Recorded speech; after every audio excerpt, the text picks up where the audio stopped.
നിയമസഭാ തെരഞ്ഞെടുപ്പ് അടുത്തുവരുമ്പോൾ ഓരോ നിയോജക മണ്ഡലത്തിലെയും സ്ഥാനാർത്ഥികളെ സംബന്ധിച്ച് ആകാംക്ഷയും നിരവധി വാർത്തകളും ഉയർന്നു വരികയാണ്.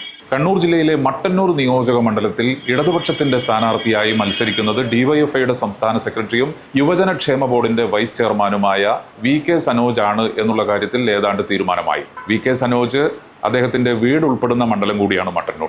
ഔപചാരികമായി സ്ഥാനാർത്ഥിയെ പ്രഖ്യാപിച്ചിട്ടില്ലെങ്കിലും അനൗപചാരികമായി സനോജ് മണ്ഡലത്തിലെ വിവിധ കേന്ദ്രങ്ങളിൽ ഇപ്പോൾ പര്യടനം നടത്തുന്നുണ്ട്. സനോജിനെ സംബന്ധിച്ച് മത്സരിക്കാൻ ഇറങ്ങുമ്പോൾ കഴിഞ്ഞ തവണ കെ ശൈലജ തിളക്കമാർന്ന വിജയം നേടിയ മണ്ഡലമാണ്. ആ വിജയം നേടിയ മട്ടന്നൂർ മണ്ഡലത്തിൽ വി.കെ. സനോജിന്റെ പ്രകടനം ഏതു നിലയിലായിരിക്കും എന്നുള്ളതാണ് രാഷ്ട്രീയ കേരളം ഉറ്റുനോക്കുന്നത്.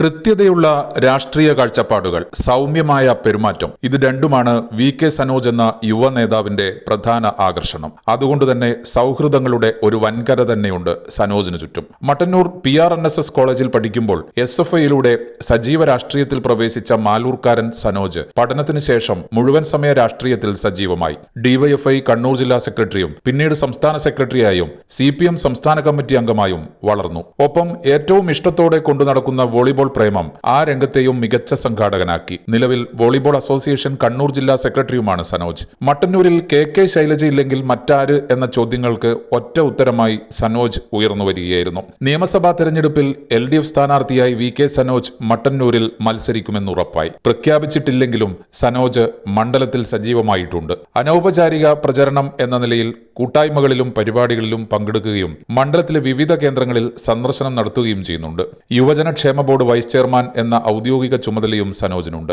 വയനാട്ടിലെ മുണ്ടക്കൈ, ചൂരൽമല പ്രദേശങ്ങളിൽ സനോജിന്റെ നേതൃത്വത്തിൽ നടന്ന സേവന സഹായ പ്രവർത്തനങ്ങളും ശ്രദ്ധിക്കപ്പെട്ടിരുന്നു. കഴിഞ്ഞ തവണ RSP മത്സരിച്ച മട്ടന്നൂരിൽ ഇത്തവണ ആരാവും UDF സ്ഥാനാർത്ഥി എന്ന ആകാംക്ഷയും ഉയരുന്നുണ്ട്.